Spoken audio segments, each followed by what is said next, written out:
Welcome, everyone, to another episode of LLD Conversations, Languages of Limited Diffusion Conversations, where we get to sit down with industry thought leaders, interpreters, trainers that specialize in representing languages of limited diffusion. And what the goal is with these conversations is to give you all a little bit of an insight and a window onto their expertise, how we can highlight these languages, provide more awareness, provide more training opportunities, and hopefully inspire other individuals to become interpreters as well in our incredible language access industry.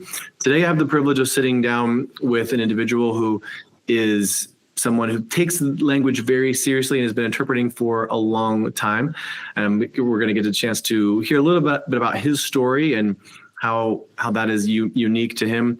We're sitting here with Nathan Martin, who is a Spanish Mixtec interpreter, and he's joining us all the way from Northwest Washington. He's been from there originally, and he's been really passionate about linguistic studies as well as interpreting for quite some time. So without further ado, I will pass it over to you so you can get a chance to meet Nathan. Nathan, thank you so much for joining us all the way from Northwest Washington. Yes, thank you for having me. It's a pleasure. Excellent. How's the weather today in Northwest Washington? Well, it actually cleared up a little bit. We've had a few days of rain, but there are blue skies today. It's still quite marshy outside, but It's not going to rain for probably a few more hours. Sounds like a typical Northwest weather day, right? You get a lot of rain, but man, those summers, they make it all worth it, doesn't it? And the summers are one of the reasons why we have such a large Mixtec population where we live. We have beautiful summers that coming after all the rain. We have a huge agricultural industry here that has attracted a lot of people to move from California and move up here, including lots of people who speak Mixtec, as well as people who speak Mayan languages such as Oaxtec and Mam. Incredible. Thanks for sharing that. That's very, very interesting. Well, let's let our audience get to know you a little bit, Nathan. So tell us a little bit about your background. How did you first become an interpreter? If you can go back a little bit, what did that look like? What inspired you, and how did you get started? So in 2007, I took the Washington State exam to become a Spanish interpreter. And so then I was interpreting part-time while also working in nonprofits. And for a period of time, I would work full-time and, different jobs, and then work part-time as an interpreter. And in around 2017, I was talking with my Mixtec language teacher and saying, my friend went to this appointment, there wasn't an interpreter. And she said, you're always complaining about how there's not an interpreter. But when are you going to step up and become an interpreter? And so, she challenged me. She said, well, why don't you do it? And I said, well, you know that I don't speak very well. And she said, that's because you don't study. You're not going to speak well if you don't study. So she challenged me to study harder and to prepare myself to be able to become an interpreter. And how old were you when this conversation was happening? Mid-30s. Okay. Early to mid 30s. So she challenged me. She said, you're not going to learn it if you don't study. So I started studying, body parts, body systems. And from my experience as a medical interpreter in Spanish, I already knew a lot about what kinds of procedures, what kinds of instruments, a lot about the medical world in terms of interpreting. So I knew what terms I was going to need to learn. I knew that I would, for a gastroenterology appointment, I would need to be able to talk about endoscopies. So I already had a lot of ideas about things that I would need to study. And so I focused for a year on studying, and then I took the Washington State exam that was available at the time for Mixtec interpreters, and I passed, only barely, but I did pass on my first try and became authorized to interpret for Mixtec speaking patients in medical settings. That's an incredible story, Nathan, and one that hopefully that will really inspire a lot of people, because I think similar to your story, a lot of people think about, if they're getting started, they don't really know where to start, and they might say, yeah, I have these language skills, and as we know, being bilingual is the first step, but that doesn't make us an interpreter. So when you talk about you've studied for a year, how did you study? Where did you study? Where did you take a specific training? Were you doing this on your own? So I used books, language neutral books for medical interpreters that, talk about, mostly medical vocabulary. So I already knew how to be a medical interpreter, but I got textbooks that were language neutral. So they're just written in English about medical terminology for interpreters. And so then I would go to my teacher's house and, we got out drawings of the human body. And I said, well, what's this here? And she said, well, how would I know? I've never looked inside a person. And I realized that, she and all of the relatives that were coming around to look at my pictures had never seen inside of a person, and they had no idea. So I thought, boy, that's not going to work out. So I ended up going with videos and diagrams from veterinary colleges, because all of my teachers, all of the people who were working with me had grown up on farms. They all knew all the names of all the organs, but the only, they grew up on farms. So we went on veterinary websites and learned, I said, well, what's this? And in English, it says it's the spleen. And they said, oh, right, the spleen, of course, so then I started frantically writing everything down. And so for anatomy, we just used veterinary videos and veterinary photos from veterinary colleges. So you were really passionate, and you took that on yourself to figure that out. There wasn't a clear path laid out for you. No, I had people that were happy to help, but they didn't understand what I was trying to talk about. I said, well, it's right around here in the abdomen, and they're like, don't know what to tell you. And then I show them, on a diagram of a cow, and they're like, right, the pancreas. Pancreas is very important. It has these functions, and I would write down exactly what they were saying. And then for the terminology having to do with procedures, I would, describe the procedure and all the things that would happen and say, well, if I'm in an appointment, I can't describe the whole thing. What would be a short way of saying this? And they would debate amongst themselves of, well, you could say it this way. Oh, but that's not descriptive enough. The person might not really understand. Or you could say it this way. Oh, that would be so long. It wouldn't fit. And so we would get down to what would be a term that would be understood, succinct, and not leave anything out. And so I worked on that I didn't stop after a year, but I continue. Anytime I see something new, I write down notes for myself to consult with my teacher about what some good ways to talk about that would be. That's incredible. I mean, as an interpreter, our education never stops, hopefully. And I think that's what makes the best interpreters the best, is they're constantly learning new terminology, devouring books, attending trainings as much as possible. And so now as a medical interpreter, working in both of those languages, Mixtec and Spanish, how often are you interpreting in Mixtec, and what does that population look like? You said there's a larger population there. What does that need look like, and are there enough interpreters in your area? So most of the appointments that I take are for Mixtec. I do medical and legal. So also in courts and meeting with clients for legal appointments. And there's a very high need. We don't have nearly enough interpreters. And so I'll go to appointments with people, and, it'll be a follow-up for a surgery. And the patient has a ton of questions for the doctor, like the doctor just wants to look at their wound and how it's healing. And they say, so what's wrong with me? And then I learned that when they went to the emergency room, there was no interpreter. When they were asked to sign a consent for a surgery, there was no interpreter. When they were told what was wrong with them, there was no interpreter. And the first time they have an interpreter is at the surgery follow-up, where they're saying, I was really, really sick, and they started doing stuff to me, and now I have this big scar and I don't know what's happening. So there is definitely a huge need for more interpreters, as well as a need for staff in the medical setting to understand that patients all have a right to an interpreter, and that you can't decide what language somebody speaks based on the color of their skin or based on what you think their name sounds like. So people will tell me, oh, well, they spoke in Spanish to my brother. And I'll say, is your brother fluent in Spanish? Oh, no. He went to first grade, though, so he knows a little bit. Hmm. And so That's I'll scary. find out that the medical staff thought, oh, well, we're explaining it to a family member in Spanish, so we're covering everything we need to do. We don't need to provide an interpreter for this patient.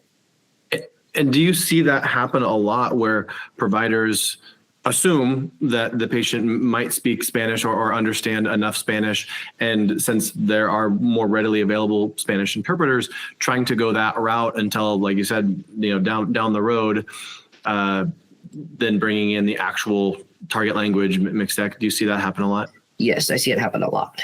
I'll be brought into the birth center to do discharge teaching for the mother and baby. And it's the first time that the mother's had an interpreter, no interpreter for the 3 days she's been in the hospital. And so she has a ton of questions. And, I'll ask, well, was there a reason why she didn't have an interpreter for the birth of the baby or for any of the care for the baby for the last 2 days? And they'll say, oh, well, we didn't know how to get one.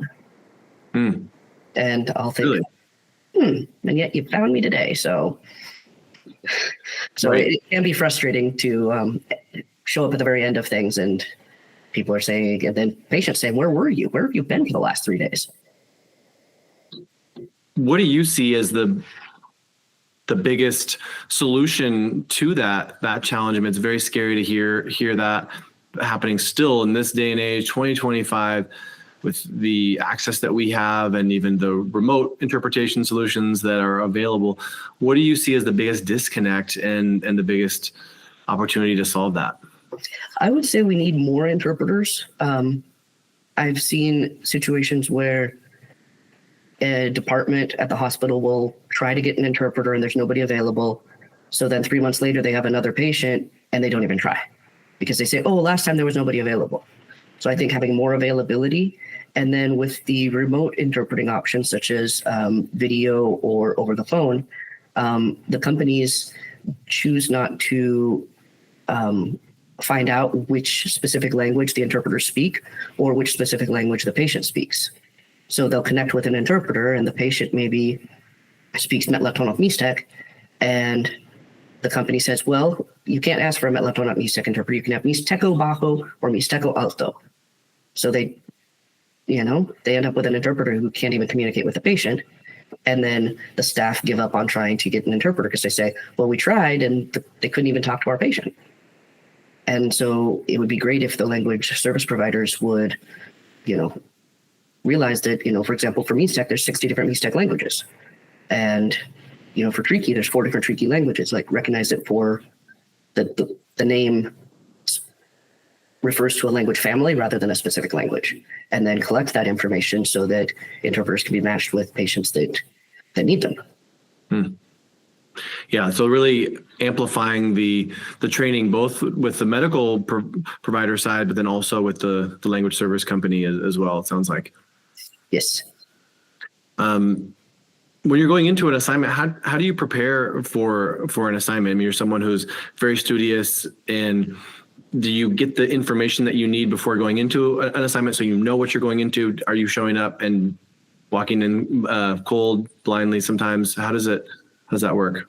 Well, I find out the name of the patient, and based on the last name, I can usually give a pretty good guess of where they're from, because different towns have a higher likelihood of having certain last names. Of course, there's some last names that are so common that I have no idea where the patient's going to be from. I'll have a date of birth so I can know, is this an elder patient or a young patient or a child? And I know the department that I'm going to, such as, I might be going to dermatology. Mm-hmm. So I can take some guesses, but I don't know much more than that until I show up.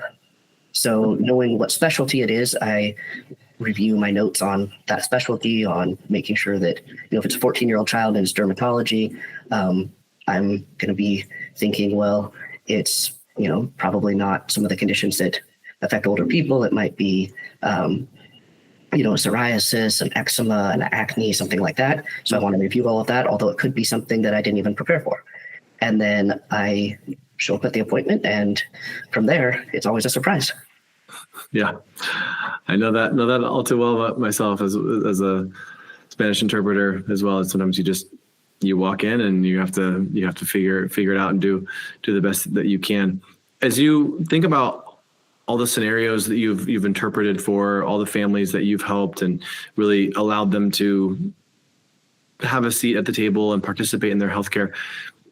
Is there a particular story, of course, keeping the individual's name and everything private, but is there a particular situation or family that you can think about that really, really touched you, where you saw firsthand just the impact and how you are as the interpreter, you're part of that medical team, you're directly positively impacting their health outcomes?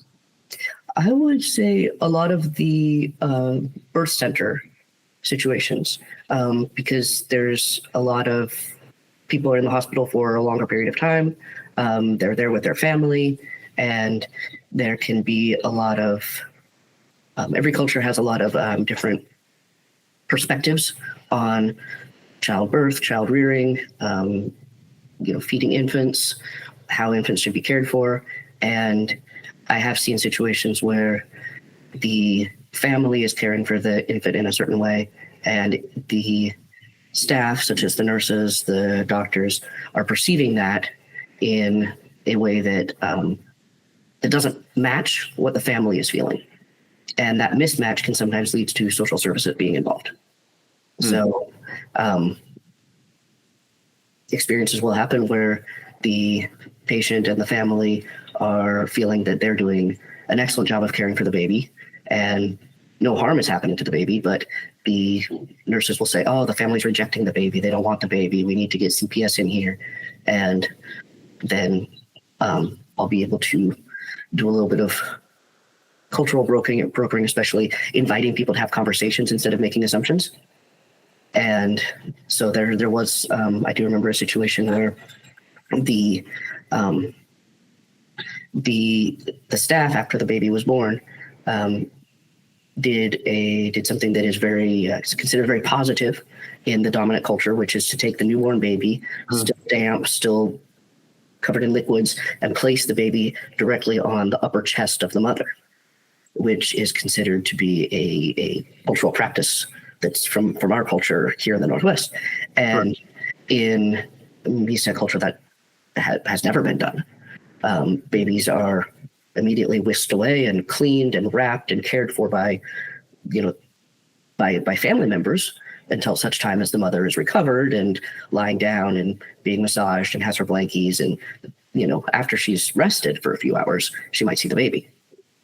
So when this baby was placed on the chest of the mother, it came as obviously a surprise. She was still in active labor, delivering the placenta, and she cried out in surprise and pulled away. And the staff interpreted that as meaning that she did not want her baby.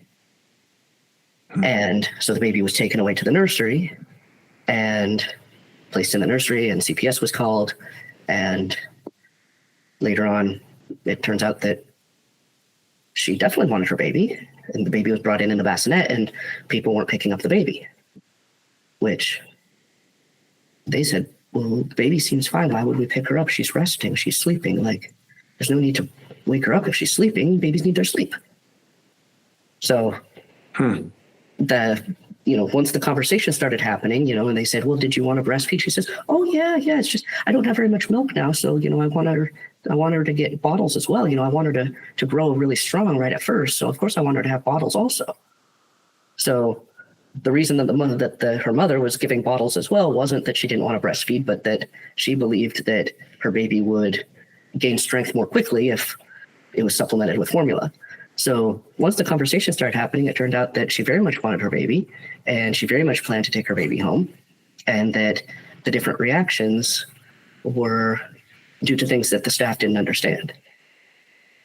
Incredible example of why, as an interpreter, playing that cultural broker role is so vital, and why having an interpreter present is so key. Because, like you said, without that, the staff jumping to a conclusion that wasn't at all true, but it's just a cultural. And I had only shown up when they were waiting for CPS to show up, and so I was brought in after all of these things had happened.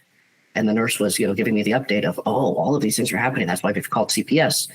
And I was brought into the room to interpret between all of these people, and they're very confused about why why these reactions are happening.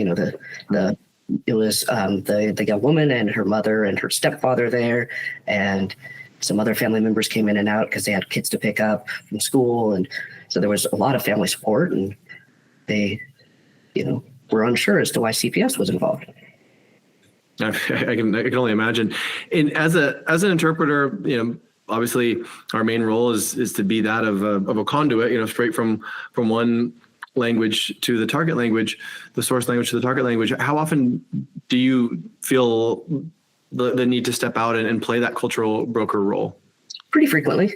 And I try to keep it very, very brief with the consent of all parties and invite people to have conversations. Sometimes there's not, conversations aren't happening because people don't even realize how different their understandings of everything are. So I can't tell somebody this is what the patient believes. I can't tell the patient this is what the doctor believes, but I can let both parties know that I see a potential for misunderstanding and invite them to have a conversation about a topic. And then if they're like, no, we don't want to talk about that, well, okay. Mm-hmm. But often there will be some curiosity at that point, and they'll say, oh, well, what do you think about this? What is going on here? And they'll start discussing it with each other and be able to form that connection together. Instead of both turning to me for an explanation of what's happening. Yeah. Do you find sometimes there might not be an actual equivalent word for something, that there isn't really a way for them to, you could interpret it, but it's not going to make any sense unless you explain it in a very, very different way for them to try to understand? Sometimes, for example, with the idea of placing the baby on the chest of the mother, it's referred to sometimes as kangaroo care, which I'm, like if you try to say that, it's like people are gonna be like, I'm sorry, what? And so if I'm going to be present before the baby's being born, and since it's a concept that's just so outside of anything that anybody would expect, I often invite both parties. I say there's a practice in this culture that might seem very different to people from other cultures, and maybe you, the nurse, and you, the patient, would want to discuss the meaning of that in this culture, in this Western culture, and then decide if that's something that the whole team is going to practice. And then they can talk about, the nurse can say, oh, this is something we do. And the patient can say, wow. And is that optional, or do I have to do it? And they can have a conversation about the benefits and what it is, and then decide. Yeah. I mean, but that's beautiful when you have that opportunity, when you're there and you're able to be proactive and really giving them a seat at the table to participate. Because without that, I mean, as you mentioned, just the disconnect and the barriers that can exist. It's a very powerful story that you shared. Thank you for sharing that. A lot of our audience that's watching this today might be current interpreters, or some of them might be potential interpreters that are thinking about getting involved. For someone that's maybe wanting to start their career as an interpreter, potentially an Indigenous language interpreter, what advice would you give to them as far as how they could start? What path could they take? So my biggest recommendation would be to seek out elders that have the time and the energy to tutor them, because obviously, if you rely on one person, that person could be not available when you really need to learn something. So have a group of elders that have the time and the energy to tutor. It doesn't need to be somebody that is bilingual. People who speak, the patients are going to be people that are monolingual in the Indigenous language. So seeking out elders that are monolingual in the Indigenous language would be ideal. And then talking to them about, okay, well, I was learning that there's these procedures, and this is what they would be, and this is how they help people, and listen to the questions of the elders, do the research to find out the answers, explain it, and have the elders guide you in how that procedure could be described accurately in the language. Seeking out tutors that are multilingual, often they'll say, oh, well, you could just say it like this in Spanish. But the whole reason the patients have an interpreter is that they aren't multilingual. So seeking out tutors that are monolingual in the Indigenous language is ideal. Excellent advice. And for anyone that might want to get in touch with you, what's the best way for the people to find you? Is that on LinkedIn or via email? Email. Email is best. Okay, we'll go ahead and put your, if you're okay with that, we'll put your email down below as well for anyone that may want to connect with you directly. And Nathan, just want to say thank you so much for joining us here on the LLD Conversations podcast. It's great having you here. And again, we do this to be able to help inspire our community to hopefully continue to pursue training opportunities, and for also the larger community to understand best how to work with the Indigenous language community and languages of limited diffusion. So thank you so much for being here and sharing a little bit about your story. It was truly inspiring to hear from you today. Thank you so much for having me. Thank you.